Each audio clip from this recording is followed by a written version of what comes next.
मुलांनो, आज आपल्याला जी चाचणी परीक्षा आहे त्या चाचणी परीक्षेसाठी येणारा जो सिलेबस आहे त्याच्याबद्दल सविस्तर मी चर्चा करणार आहे. त्याच्याबद्दल महत्त्वाची माहिती तुम्हाला देणार आहे. आणि ही चाचणी परीक्षा जी आहे ती 20 गुणाची असेल. त्याच्यासाठी सिलेबस आहे पाठ 13वा अनुभव, पाठ 16वा मी नदी बोलते, पाठ 17 आमची सहल आणि व्याकरणाचा भाग आहे वचन, लिंग, वचन बदल, लिंग बदल आणि नाम. तर एवढ्याशा हाच सिलेबस आपल्याला. तर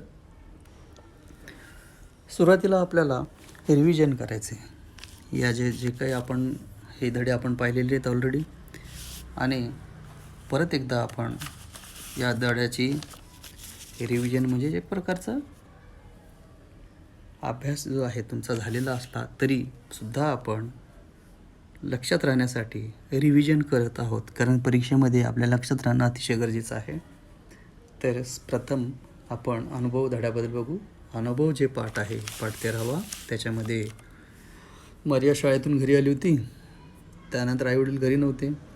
त्यानंतर अचानक कसं पाऊस आला, पाऊस येऊन ढगांचा आवाज, विजेचा कडकडाट झाला. त्यानंतर काय काय त्याला करावं लागलं आणि पाऊस थांबल्यानंतर काय काय तिने जे वर्णन या धड्यामध्ये केलेले आहे ते त्याचा एक अनुभव आहे.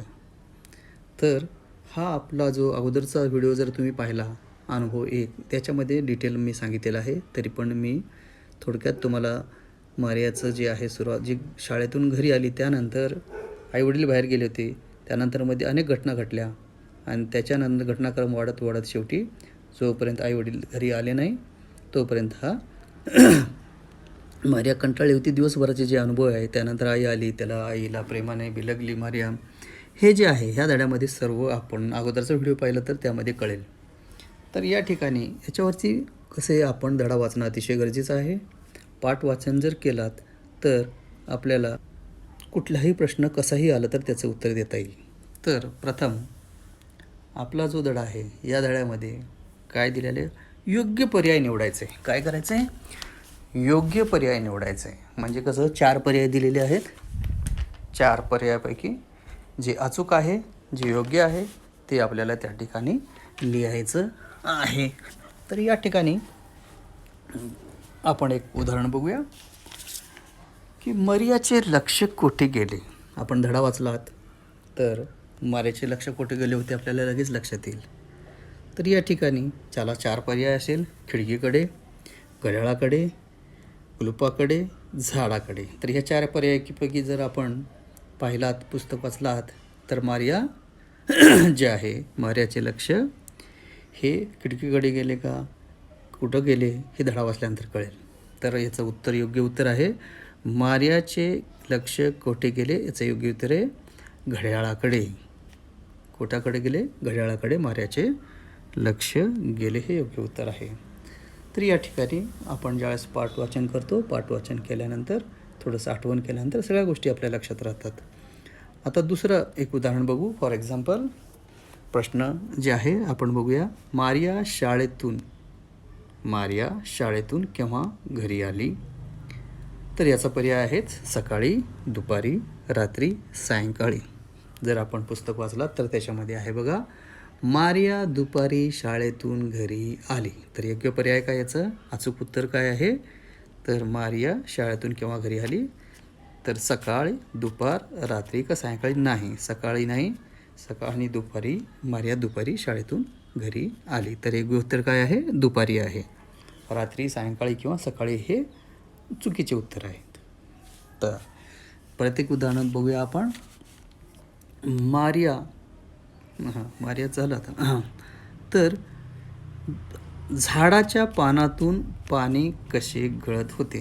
ज्यावेळेस पाऊस पडत होतं, पाऊस थांबलं तर झाडाचे जे पानं आहेत, झाडाच्या पानातून पाणी कसे गळत होते? तर याचं जे पर्याय आहेत पटपट, रिमझिम, धाडधाड, टपटप. तर या ठिकाणी आपण जर पुस्तक वाचलात तर त्या ठिकाणी दिलेलं आहे झाडाच्या पानातून टप टप पाणी गळत होते. कसे गळत होते? टप टप, पटपट नाही, टप टप. तर या ठिकाणी आपल्याला योग्य उत्तर काय आहे, टप टप हा शेवटचा पर्याय जो आहे तो करेक्ट उत्तर आहे. तर या ठिकाणी असे अनेक प्रश्न, कुठलेही प्रश्न येऊ शकतात. तर मी उदाहरणं 3 बघितले, 3 प्रश्नाचे. तर या ठिकाणी अनुभव जो धडा आहे, हा धड्यामध्ये आपण याचं रिव्हिजन पाहिलं. यानंतर तुम्ही परत धडा वाचा, एकदा व्हिडिओ बघा, व्हिडिओ बघून लक्षात राहील आणि त्याच्यानंतर धडा वाचन करा. त्यानंतर आपण पुढे जाऊया. दुसरा जो धडा आहे आपलं, मी नदी बोलते.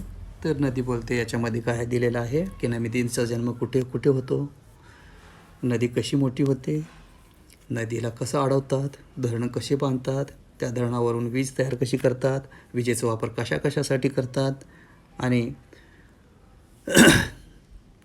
असे अनेक जे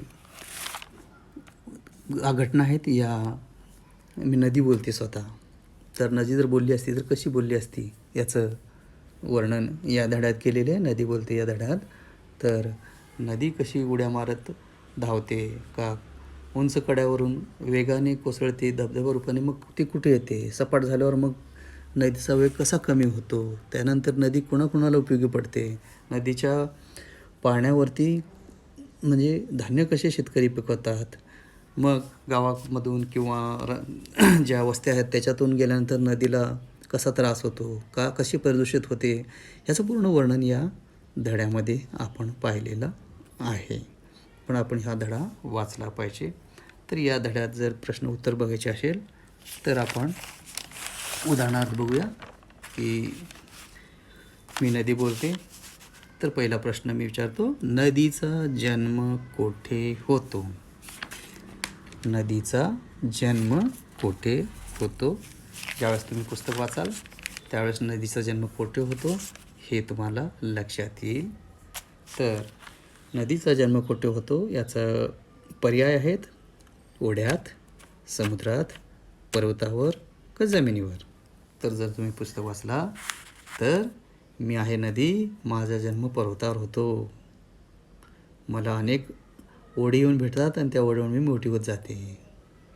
म्हणजे ओढ्यामुळे किंवा छोट्या छोट्या नद्या मिळतात त्यामुळं नदी मोठी होते. तर आता आपला प्रश्न असा होता की नदीचा जन्म कोठे होतो, त्याचे पर्याय होते ओढ्यात, समुद्रात, पर्वतावर, जमिनीवर. पण याचं योग्य उत्तर काय आहे, पर्वतावर होतो. नदी म्हणते माझा जन्म कुठं होतो, पर्वतावर होतो. तसंच पुढं अजून एक उदाहरण बघूया.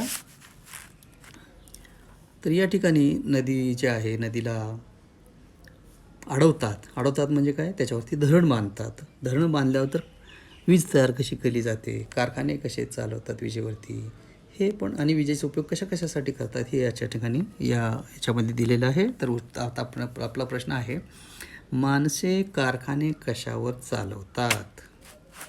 प्रश्न आहे, माणसे कारखाने कशावर चालवतात. त्याचं पर्याय आहे सोलरवर, बॅटरीवर, विजेवर का जनरेटरवर. तर या ठिकाणी सोलर किंवा बॅटरी किंवा जनरेटर, कारखाने मोठे असतात, त्या कारखान्याला भरपूर एनर्जी लागते आणि ती सोलर म्हणजे सौर ऊर्जा. तर सोलर, बॅटरी किंवा हे टेम्पररी चालण्याचं साधन आहे, जास्त वेळ चालू शकत नाही त्याच्यावरती. तासनतास 24 तास आपण कारखाने बॅटरीवर, सोलर किंवा जनरेटरवर चालू शकत नाही. टेम्पररी थोडा वेळ समजा वीज गेली तर, वीज नसेल तर आपण चालू शकतो. तर याचं उत्तर काय आहे, कारखाने माणसे कशावर चालवतात. तर कारखाने माणसे विजेवर चालवतात. वीज कशी तयार केली जाते, नदीला माणसे धरण बांधतात, नदीला अडवतात, धरण बांधतात आणि धरण जे आहे त्या धरणावरून ज्यावेळेस पाणी पडतं त्या ठिकाणी वीज तयार करते. तुम्हाला माहीत असेल महाराष्ट्रामध्ये कोयना धरण बांधलेलं आहे बघा. कोयना धरणामध्ये धरणावरती वीज तयार केली जाते. तर याचं उत्तर काय आहे, विजेवर. माणसे कारखाने कशावर चालवतात, तर योग्य पर्याय काय आहे, विजेवर चालवतात. तर या ठिकाणी आपण पुढे जाऊया. तर आता पुढे एक प्रश्न आहे, नदी, तिसरा उदाहरण, नदी मोठी कशी होते किंवा नदी मोठी कशामुळे होते. तर ज्यावेळेस आपण पुस्तक वाचतो, पुस्तकात त्याचे योग्य उत्तर आहे. तर पर्याय सांगतो मी तुम्हाला, धरणामुळे, ओढे व नद्यामुळे, समुद्रामुळे व तलावामुळे.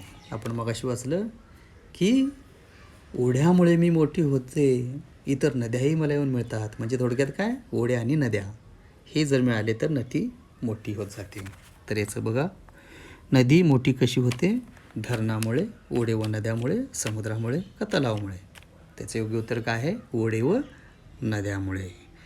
तर या ठिकाणी मी नदी बोलते, याच्यावर कुठलाही प्रश्न आला तर आपल्याला लिहिता आलं पाहिजे. तर लिहिता आलं तर त्याच्यासाठी आपण वाचन करायला पाहिजे. एकदा माझं व्हिडिओ बघा, व्हिडिओ बघितल्यानंतर एकदा पाठवाचन करा. पाठवाचन केल्यानंतर तुम्हाला कसलाही प्रश्न असेल त्याचं उत्तर तुम्हाला योग्य देता येईल. पुढे बघा, आता तिसरा धडा आपला राहिला आहे, आमची सहल. तर मुलांची सहल जी होती, कुठं जाणार होती, कसं त्याचं पूर्ण या सहल, आपण पण जातो सहलीला, त्या सहलीचं उदाहरण या ठिकाणी वर्णन या धड्यामध्ये, आमची सहल या धड्यामध्ये केलेलं आहे. तर या धड्यामध्ये सहल कुठून गेली, कुठे गेली, कुठला स्पॉट ठरलेला होता किंवा कुठली जागा ठरलेली होती, मुलं कशी गेली, आणि त्या ठिकाणी बाईंनी काय सांगितलं त्यांना, आमराईचा अर्थ काय सांगितला, किंवा रस्त्याने जाता जाता अनेक जे झाडं होती त्यांची मुलं विचारत होती, वेगवेगळ्या आकाराची झाडं होती, त्याला शिक्षिका प्रत्येक शंकाचं निरीक्षण करत चालल्या होत्या. तर या ठिकाणी मुलांना किती आनंद झाला. मग तिथे गेल्यानंतर चित्र कसे काढायला कसे सांगितले, काय काय करायला सांगितले, आंबे पुन्हा कैरी जी आहे, कैरी गोळा करायला मुलं गोळा केली. असं पूर्ण दिवसाचं जो कार्यक्रम असतो सहलीचा तो या धड्यामध्ये वर्णन केलेले आहे. तर या धडा आपण काय करायचं आहे, पाठवाचन करायचं आहे, एकदा व्हिडिओ बघायचा आहे. त्यानंतर आता मी एक उदाहरण म्हणून 2-3 प्रश्न विचारतो, त्याचं योग्य उत्तर पण सांगतो मी. आमराईत मुले किती वाजता पोहोचली? म्हणजे सहल जे निघाली शाळेतून, ते कुठे जाणार होते आणि गेल्यानंतर किती वाजता पोहोचले? तर त्याचे पर्याय आहे 9 वाजता, 6 वाजता, 11 वाजता का 8 वाजता.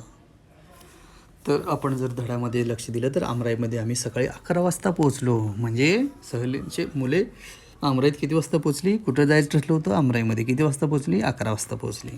तर याचं योग्य उत्तर काय आहे? आमराईत मुले किती वाजता पोहोचली? योग्य उत्तर आहे आमराईत मुले 11 वाजता पोहोचली. 6 वाजता किंवा 9 वाजता किंवा 8 वाजता नाही. तर या ठिकाणी आपण या जो धडा आहे, पुढे अजून एक प्रश्न बघूया.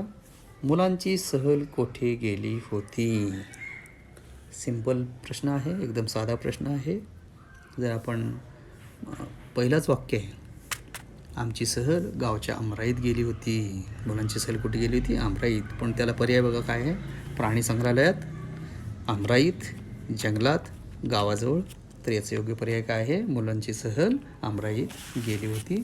तर या ठिकाणी हा धडा जो आहे रिव्हिजनचा आपण थोडंसं पाहिलं आणि आता आपण पुढे चाललो आहे. तर पुढं जो आहे रिव्हिजनचा पार्ट, त्यामध्ये आहे वचन बदल. तर वचन बदलत असताना व्याकरणामध्ये एक वचन, अनेक वचन याचं आपण अगोदरच्या व्हिडिओमध्ये पाहिलेलं आहे. तरी पण एकदा आपण रिव्हिजन करायचं, वचन कसं बदलायचं.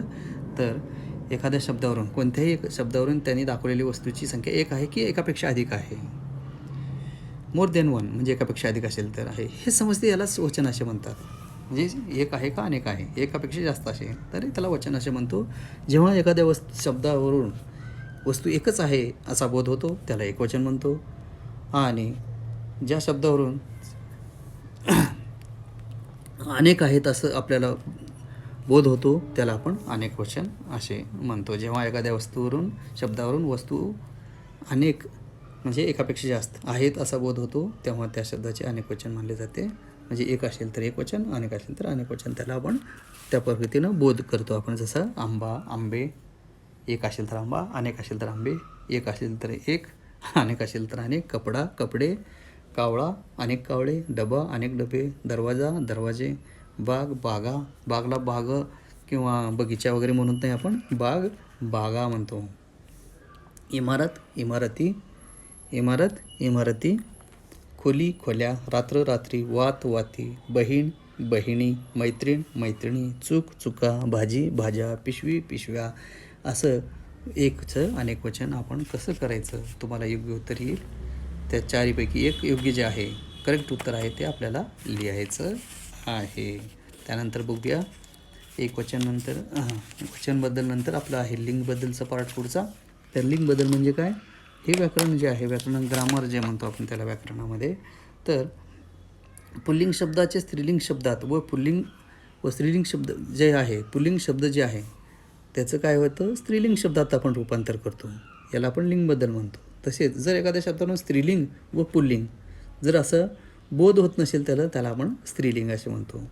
आणि एखाद्या शब्दावरून आपल्याला जर पुल्लिंग शब्दाचं रूपांतर, समजा स्त्रीलिंग पुल्लिंग शब्द असेल तर त्याला स्त्रीलिंगमध्ये करायचं, स्त्रीलिंग असेल तर त्याला पुल्लिंगमध्ये रूपांतर करायचं, म्हणजेच याला आपण लिंगबद्दल म्हणतो. तर या ठिकाणी आपण बघू.